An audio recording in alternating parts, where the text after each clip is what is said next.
우리 인간을 향한 하나님의 사랑을 기록하고 있는 책입니다. 하나님이 아담 하와를 창조하신 후 1656년이 지나 하나님의 홍수의 심판이 무섭게 인간에게 내려져서 모든 생물들은 다 멸망받게 됩니다. 하나님이 아담 하와를 창조하신 다음에 인간 세상은 극도로 타락하고 범죄하고 하나님을 떠나 방탕했습니다. 그래서 하나님께서는 1600년 이상을 참고 기다리면서 인간들이 회개하고 바로 서기를 바랐지만은 갈수록 죄가 관영해졌어요. 그래서 심판하기로 작정을 하셨습니다. 그리고 120년 동안 이제 노아가 저 산 꼭대기에 방주를 지으면서 계속해서 복음을 전했어요. 그러나 120년을 기다렸어도 한 사람도 하나님께 돌아온 자가 없었어요. 하나님이 또 참고 참습니다. 드디어 방주가 완성되고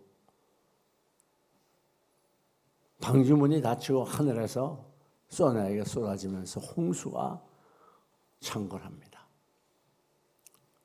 그런데 여러분 방주문을 닫은 후에도 7일 동안 하나님이 또 기다렸어요. 누가 회개하고 돌아올까?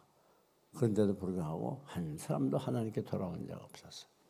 하나님은 어쩔 수 없이 한계점에 이르렀습니다. 인간을 홍수로 멸하게 된 내용이 본문에 기록이 되어 있습니다. 그런데 여러분, 여기 본문 1절을 보면 이제 하나님께서 이 노아에게 명령을 합니다. 뭐라고 말씀하시는 거 아니? 너와 네 온 집은 방주로 들어가라. 근데 여기 들어가라는 말에 대해서 지금까지 이 땅 위에 번역된 많은 번역물 중에서 킹 제임스 버전이라고 하는 그 성경책은 들어가라가 아니라 오라고 이렇게 번역을 했어요. 또 유명한 성경 주석가 매실 헨리도 오라고 이렇게 번역을 했습니다. 이 말은 무슨 말인가 하면 하나님이 이 방주 속으로 노아와 그의 가정을 초청하는 거예요. 오라고. 성경을 보게 되면 여러 가지 경우에 오라고 표현을 하게 됩니다. 그중에 이 요한계시록 22장 17절을 보면 신부와 성령과 신부가 말하기를 오라. 듣는 자도 올 것이고 목마른 자도 올 것이고 원하는 자는 다 오라. 내가 값없이 생명수를 너에게 주겠다 그랬어요. 또 이사야 55장 1절 이하에도 같은 말씀이 기록되어 있습니다. 목마른 자들아 다 내게로 오라.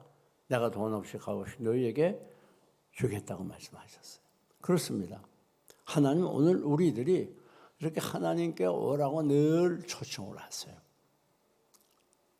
그리고 오늘 우리 마음속에 짓눌린 여러 가지 고난들, 괴로움들, 아픔들, 상처들, 클클함들, 답답함들 짓눌린 모든 것을 우리 주님께서 방주 대신 주님께서 방주 속으로 들어오게 될 때 다 해결해 주세요. 그래서 약한 자가 강해지게 되고 클클하고 답답한 심령이 시원함을 얻게 되고 목마른 영혼들이 갈증을 해소하게 되고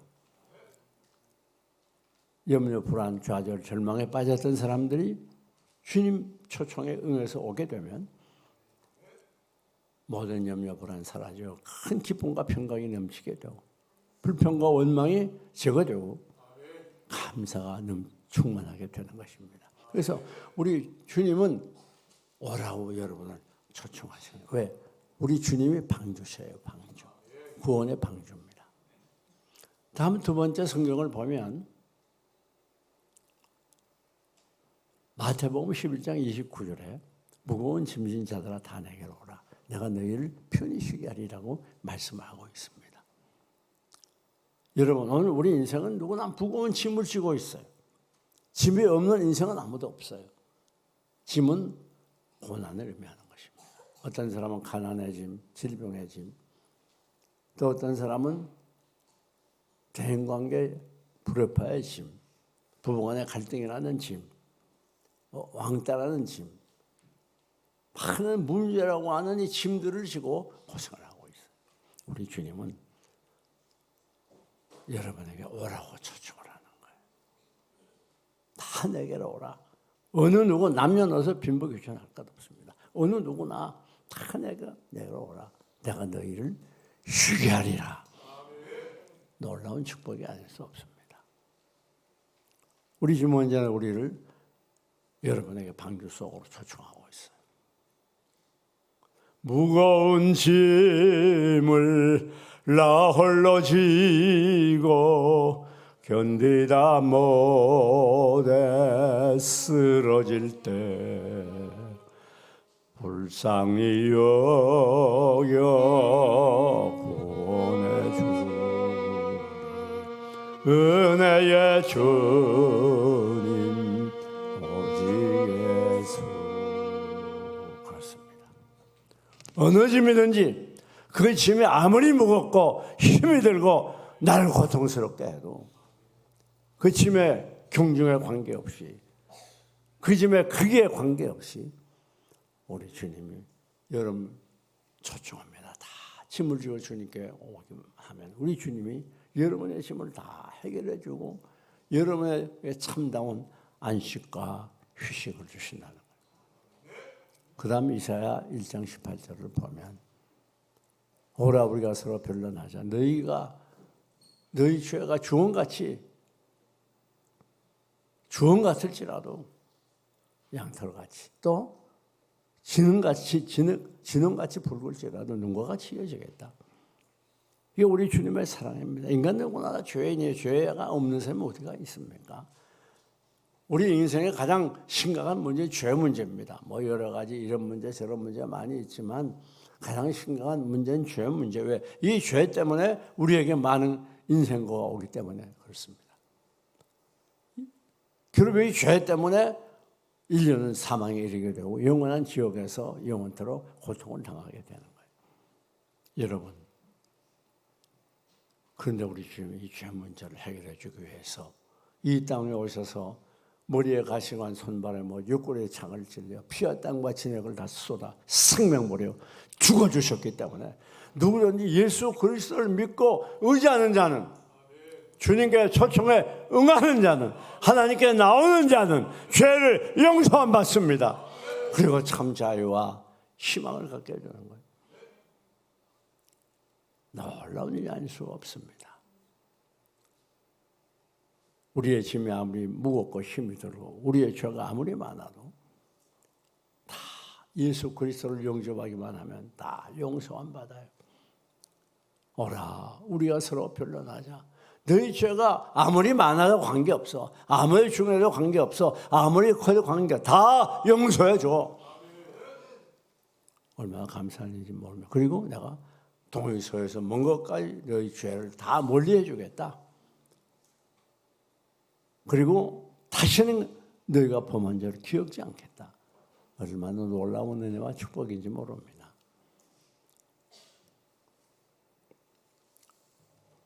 그 다음 보게 되면 우리가 이 본문 말씀에서 중요한 교훈을 찾게 되는데 두 번째 교훈은 뭐라고 말하는 거 아니? 내가 이 세대에 네 의로움을 보았다 그렇게 말해요. 무슨 말인가 하면 온 세상 사람들이 범죄하므로 다 멸망받게 되는데 유독 노아만 하나님께서 택하시고 그 가정을 택해 주셨어. 왜? 노아는 하나님의 면전에서 의로운 분이라 의롭게 보았어요. 여러분 그 많은 사람들이 다 범죄하는데 타락하는데 혼자 의롭게 경건하게 산다는 게 얼마나 힘듭니까? 사실 저 산이나 기도원에서는 의로운 사람이 많아요. 그러나 사업장에 돌아가고 사회에 가게 되면 계속 어렵다는 것이 쉽지 않죠. 그러니까 교회 안에서는 어려울 수 있어요. 어려운 것 같아요. 그런데 가정에 돌아가면 의를 행한다는 거 참 힘든 일이 아닐 수가 없습니다. 노아는 하나님의 면전에서 의를 행했다. 그래서 즉 하나님 보시는 앞에서 그 사람이 안 본다고 그래서 범죄한 게 아니에요. 우리가 잘 아는 요셉 같은 사람 그 보디바의 아내가 유혹하게 될 때 외롭고 힘들고 앞길이 막막한 이 요셉이 그 시대장 보디바의 부인과 더불어 관계를 맺으면 인간적으로 얼마나 길이 열리고 좋을 것 같아요. 그것도 그 아내 쪽에서 강력하게 유혹하지 않습니까? 그럴 때 요셉이 뭐라고 그랬죠? 내가 어떻게 이 큰 죄악을 득지하겠느냐, 하나님 앞에서. 하나님 보신 앞에서 나는 죄를 범할 수 없다. 그리고 옷을 벗어던지고 나가지 않습니까? 여러분, 우리 그리스도인들의 삶은 바로 그것입니다. 자, 그런데 그러면 욥은 이 노아는 완전한 사람이었나요? 아니죠. 우리처럼 노아도 역시 부족해요. 때로는 죄도 범하고 때로는 넘어지기도 하고 그랬을 거예요. 그런데 하나님이 노아의 의로움을 보았다는 말은 무슨 말인가 하면 노아의 믿음을 보고 의롭게 여기시는 거예요. 정말 완전히 의로워서가 아닙니다. 노아도 역시 죄도 있어요. 경건하게 살지만은 완전한 건 아니에요. 그러나 그의 믿음을 보고 의롭게 여기셨단 말이에요. 그럼 노아의 믿음이 어디 있습니까? 어떻게 노아의 믿음을 알아요? 노아의 순종을 보고 아는 거예요. 순종. 하나님께서 말도 안 되는 명령하지 않았습니까? 저 산꼭대기에다 방주를 쳐. 그것도 120년 동안. 아, 산꼭대기에 방주 친다 그러면 얼마나 미쳤다는 소리 많이 들었겠어요. 그렇잖아요. 그런데 산꼭대기에다 120년 동안 배를 짓잖아요. 그러니까 할 수 없는 그런 하나님의 명령인데, 아니 거기에 재산이 얼마나 많이 들어갔겠어요. 굉장히 부자인가 봐요. 노아. 네. 얼마나 많은 사람들과 일해야 됩니까? 산꼭대기까지. 그러나 노아는 그 많은 희생과 멸시와 불이익을 감수하고 산꼭대기에다 방주를 짓습니다. 그러니까 여러분, 그 노아의 믿음은 무엇인가 하면 순종을 통해 나타나는 거예요. 노아가 하나님을 믿는 믿음이 없으면 어떻게 순종하겠어요? 하나님 믿는 믿음이 있었기 때문에 순종해. 무슨 말인가 하면 믿음과 순종이라는 건 언제나 하나예요.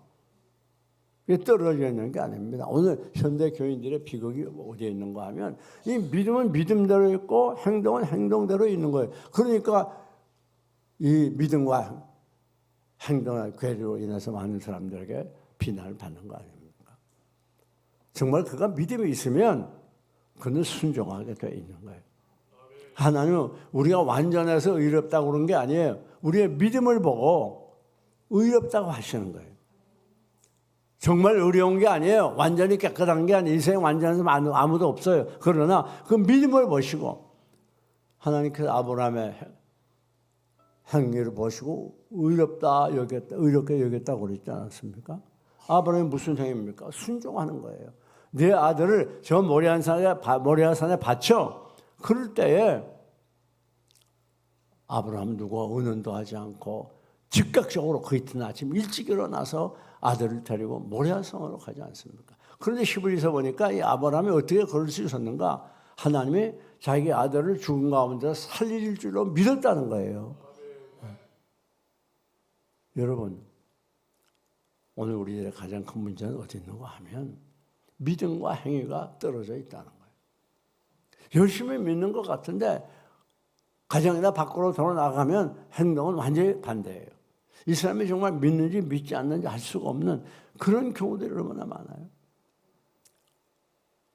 예배 시간에 예배 드리는 거 보면 아주 경건하고 훌륭한 신앙인 같은데 사업장 가서 장사하는 거 보면 거짓말도 잘하고 속이기도 잘하고 싸움도 잘한다. 그래서 야고보와 사도가 이 점에 대해서 아주 정확하게 짚었잖아요. 네가 믿음이 있어? 그럼 내 행위로 내 믿음을 보여라. 믿음은 언제나 행위와 함께 일하고 행위는 믿음과 함께 일한다. 그렇게 말했잖아요. 그러고서 2장 마지막 절에서 뭐라고 결론을 짓죠? 영혼이 없는 몸이 죽은 것 같이 행함이 없는 믿음은 그 자체가 죽은 것이라. 그러니까 오늘 우리가 꼭 기억해야 돼요. 내가 정말 예수 잘 믿는다? 아니 아모개가 예수 잘 믿는 것 같아요. 그러면 그 믿음을 어떻게 알아요?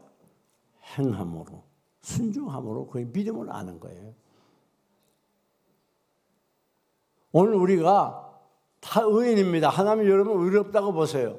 근데 왜 의롭다고 보시는가 하면 예수 그리스도를 믿는 믿음 때문에 의롭다고 보시는 거예요. 의인으로 보시는 거예요. 우리가 완전해서가 아닙니다. 부족합니다. 넘어집니다. 범죄합니다. 때로 하나님 떠납니다. 그러나 하나님은 여러분을 의인으로 보세요. 왜? 여러분이 예수 그리스도를 믿고 의지하기 때문에, 예수 그리스도의 구속을 믿고 의지하기 때문에, 그래서 하나님 여러분 의롭다고 보시는 거예요. 그래서 그 신학적으로 칭의라 그렇게 말해요. 칭의. 사실 의롭지 않아요. 그런데 의롭다고 칭해 주는 거예요. 여러분 탐욕의 본문을 보면 하나님의 명령을 따라서 노아가 모든 동물들을, 짐승들을 다 쌍을 이어가지고 방주로 들여보냅니다. 그런데 정결한 짐승은 7쌍, 또 부정한 짐승은 2쌍씩. 왜 정결한 짐승은 만에 들어왔느냐? 그건 하나님께 제사 드리는 데 쓰여지고 우리 인간들의 유익을 위해서 정결한 짐승은 7쌍, 부정한 짐승은 2쌍씩 들어온 거예요. 그렇기 때문에 사자보다 소가 훨씬 많잖아요. 호랑이보다 양이 많잖아요. 이리나 늑대보다 개가 많잖아요. 근데 여기 보니까 다 우리가 이 노아의 사건에서 볼 수 있는 은혜는 뭔가 하면 하나님께서 방주를 예배해 가지고 방주 속으로 다 들어가게 했다는 거예요. 그리고 문을 닫아버렸어요. 여러분, 그 방주는 은혜입니다. 방주는 구원이에요. 방주는 세상과 분리하는 거예요. 분리해요. 방주에 물만 열면 물이 들어와서 죽고 마는 거예요. 그러니까 세상과 완전히 분리해요. 무엇에 분리입니까? 생명과 사망의 분리예요. 방주 안은 생명이 있어요. 삶이 있어요. 방주 밖은 사망이에요. 죽음이에요. 그렇습니다. 여러분이 방주 되신 주님을 모시고 살아가는 여러분에게는 생명이 있는 것입니다. 방주를 떠나면 사망이에요. 그런 걸 여러분 주님 떠나면 안 돼요. 하나님께서 부르시는 그 시간까지 방주 되신 주님 안에 거해서 영원한 생명을 얻으시기를 바랍니다. 뿐만 아니라 이 방주는 보호입니다. 이 방주 안에 들어와 있는 이상 아무리 소나기가 많이 쏟아지고 홍수가 나고 세상 생물이 다 죽어도 안전합니다. 그렇습니다. 세상에 악하고 음란하고 죄악으로 관용했어도 방주 되신 주님 안에 있을 때 우리는 늘 안전합니다. 주님의 보호를 받습니다. 하나님은 우리의 피난처의 힘이시니 환난 중에 만날 큰 도움이시라. 그러므로 땅이 변하든지 산이 흔들려 바다 가운데 빠지든지 바닷물이 흉흉하고 뛰놀든지 그것이 넘침으로 산이 요동할지라도 우리는 두려워 아니하리로다. 우리는 두려워 아니하리로다. 왜요? 우리는 하나님이 우리의 방주가 되었어요. 우리의 피난처의 힘이시여. 환난 중에 만날 큰 도움이에요. 사랑하는 여러분, 큰 방주는 안전합니다. 밖에 폭풍이 몰아치고 막 난리가 나고 막 여기저기 비명소리가 들려도 방주 안은 아무 관계없어요. 안전합니다. 이 세상에 아무리 환난과 시련의 바람이 휘몰아쳐도 사탄이 우는 사처럼 성도들 공격해 와도 우리는 두려워하지 않습니다. 왜? 우리는 예수 그리스도 안에 있기 때문에 그래요. 뿐만 아니라 방주는 유일의 활동의 장소예요. 아니 방주 안에서 어디를 갑니까? 일어나도 방주, 앉아도 방주, 좀 걸어가도 방주. 그렇습니다. 방주와 대신 우리 주님 안에 사는 우리들은 일어나도 예수, 앉아도 예수, 길을 걸어도 예수, 어디 가서 무슨 일 하든지 예수가 우리의 활동의 영역이라고 말이에요. 우리 예수 그리스도를 떠나서는 잠시도 존재할 수 없는 우리들이에요. 온 세상 날 버려도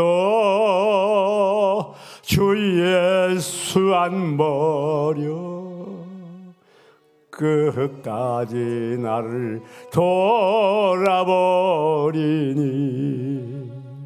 주는 저 산 밑에 배가 빛나는 새벽별 이 땅 위에 비길 것이 없도다. 여러분, 이 방주는 위탁의 장소예요. 자, 무슨 말이고 하면 방주 안에 있으면 어떻게 됩니까? 내모를 할 수 있는 게 있어요, 없어요? 아무것도 없어요. 그냥 방주가 동쪽으로 하면 동쪽으로 가는 거고, 서쪽으로 하면 서쪽으로 가는 거고, 방주가 높이 올라가면 그냥 올라가는 거고, 내려가면 내려가는 거예요. 이 방주 안에 있는 노아의 가정은 방주 안의 모든 삶을, 생명을 다 위탁했어요. 그렇습니다. 방주 대신 예수 그리스도 안에 사는 우리들은 우리의 삶 전체를 우리 주님께 완전히 맡겼습니다. 위탁했습니다. 임했습니다. 내 힘, 내 뜻, 내 노력, 내 수고 가지고 산 사람들이 아니에요. 여러분, 우리의 염려거리, 근심거리, 문제들 다 방주 안에서, 주 안에서 주님께 맡기고 사는 거예요. 그런 거 염려, 불안, 걱정 다 쫓아버려요. 왜? 우리는 방주 안에 있기 때문에 가장 안전한 것이고 가장 좋은 것이고 가장 편한 것이에요. 방주 안에서 뭐 이리 떠고 저리 떠봐야 방주지. 아무리 방주가 막 요동을 해도 방주 안이지 어떻게 가겠어요? 어딜 가겠어요? 그렇습니다. 우리의 인생은 주님의 손에 달려 있습니다.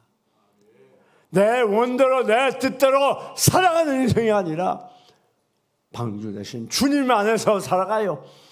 주님이 우리의 생사호박을 정하시고 주님이 우리의 가는 길 인도해 주시고 주님이 우리의 필요를 채우시고 우리의 기도를 응답해 주는 거예요.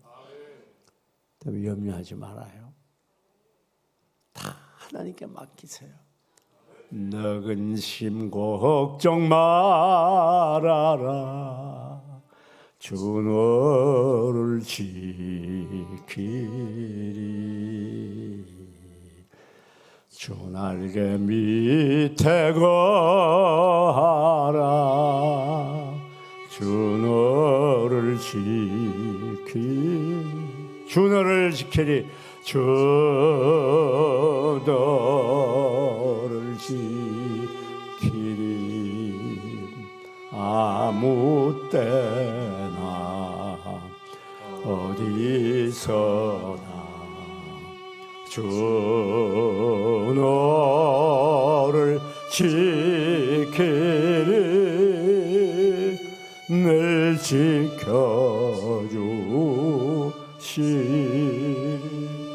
우리들의 인생은 내가 책임지고 내 원대로 내 성원대로 내 계획대로 되는 게 아니고 방주 안에 예수 안에 인생은 완전히 하나님의 손에 있고 하나님이 책임져 줍니다. 여러분의 장래도 하나님이 책임져 줘요. 그런 거 걱정할 필요가 없어요. 이게 방주 속의 그리스도예요. 뿐만 아니라 방주 안은 바로 생명이에요. 생명. 방주 밖은 죽음이에요. 무슨 말입니까? 방주 안에 있으면 살아요. 그 안에가 생명이에요. 방주가 이 노아와 그 7 식구의 유일의 거주처요. 노아의 생명이요. 모든 것이 전부여서 왜? 이 방주에서 나가게 되면 죽는 거예요. 방주 없이는 못 살아요. 그렇습니다. 오늘 우리는 방주 되신 예수 그리스도가 우리의 모든 것 중에 모든 것이고 방주 되신 예수 그리스도가 우리의 전부이고 방주 되신 예수 그리스도가 우리의 생명이에요. 예수 없이는 못 살아요. 정상의 신앙에 도달한 그리스도인들의 고백은 무엇인 줄 압니까? 나 재물 없어도 괜찮습니다. 예수 없으면 못 삽니다. 쾌락 없이도 괜찮습니다. 나 예수 없이는 못 삽니다. 예수님이 나의 모든 것 되시고 나의 전부가 되시고 나의 생명이 됩니다.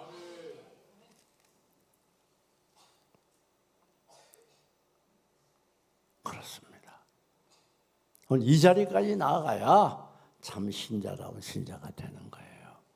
세상 것에 매여서 세상 것 때문에 신앙생활 소홀히 하면 아직까지 멀었습니다. 마지막 한 가지만 더 말씀드립니다. 오늘 본문 보니까 노아 혼자만 들어간 게 아니에요. 7가족 다 들어갔어요.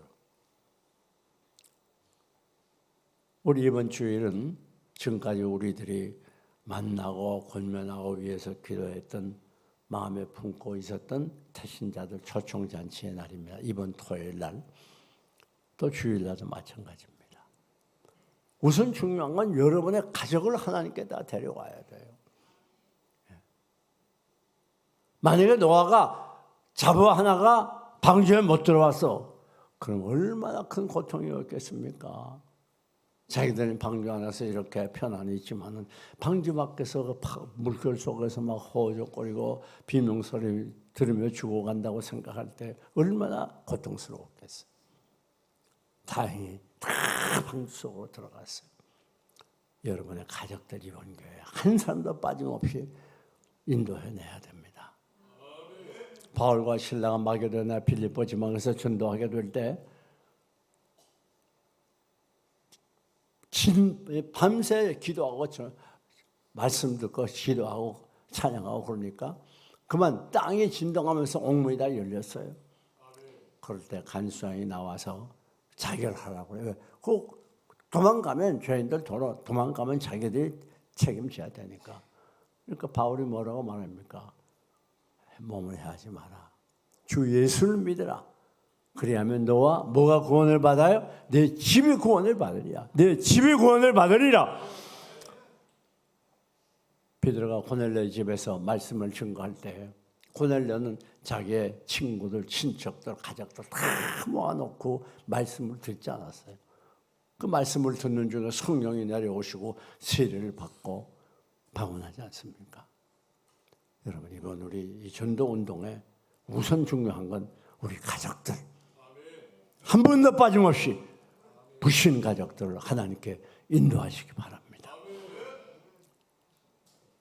사랑하는 교회 여러분, 오늘 우리 노아를 통해서 우리 삶을 돌이켜보고 이제부터 순종하는 삶, 순종하는 믿음 뿐만 아니라 우리의 태신자들, 죽은 영혼들을 하나님께 전도하는 귀한 계기가 되시기를 주님의 이름으로 축원합니다.